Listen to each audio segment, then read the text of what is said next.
And unfortunately, no matter how much talking I do, there's going to be millions of people that are going to go ahead and just fit right in because all the studies show that 70% of all people will follow the crowd, even if the crowd is wrong. I am not the crowd. I don't want to be in the crowd. I walk away from the crowd, right? And I try to. It reminds me when I was training to be a pilot, and I flew. I got the great opportunity to fly a plane to my mother-in-law's house, or not to her house. We didn't land in her front yard, but I flew out that direction, and it normally takes us almost an hour to get there, especially in traffic. And it was 8:30 in the morning, absolute complete rush hour madness in Chicago. And I remember we got there, that this hour-long trip took less than 15 minutes. And as I was flying, I looked down and I saw bumper to bumper traffic. And I never felt more powerful in my life. Here I am in this airplane above the traffic. And I'm not constrained by the road. They can only go forward and back.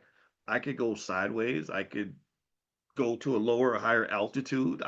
There were so many options I had, and I wasn't constrained by the traffic. It was like this whole complete path, and that elevation allowed me to go to another dimension. I was operating in three dimensions. They're operating in two, unfortunately, and it allowed me to get there faster, more efficiently, and it was just an easy, much just an eye-opening sort of trip. I saw things I did not see. My sight was elevated. My consciousness of what it means to travel to my mother-in-law's house was never the same after that. Do you understand? So I think the same thing happens economically. You have people that can only see the bumper to bumper traffic where they've got these sort of one, two-dimensional frameworks of viewing life. And so their options are limited. You're sitting in traffic, you're stressed out, you're frustrated, you're mad, your blood pressure's going up, right? People spend tens of thousands of hours of their lives in traffic, right? And then you got those people who took the time to learn how to fly an airplane, who have options that a lot of other people can only dream about, right? Do you understand?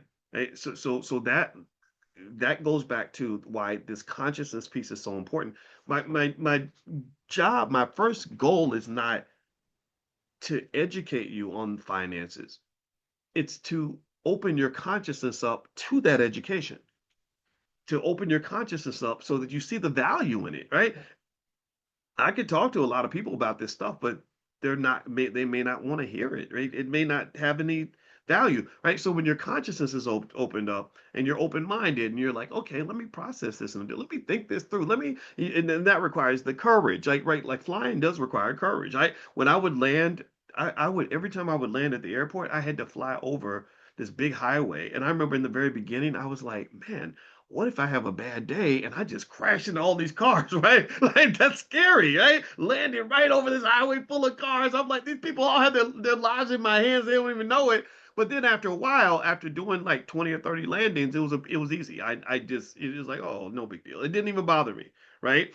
And so flying does require it requires some courage. It requires desire. It requires study, right? So when you want to fly economically, and your consciousness is high and you're able to play chess while the rest of the world's playing checkers, that gives you a type of that gives you'll never feel more powerful than you've ever in your life. That gives you a type of power. I thank God that whatever happened to make me study finance, I thank God that that happened because that site really helped me a lot as a black man because I think about how trapped I felt when I didn't understand these things. You understand? So the courage, the desire, the training, you fly, you get powerful. I want our children to fly.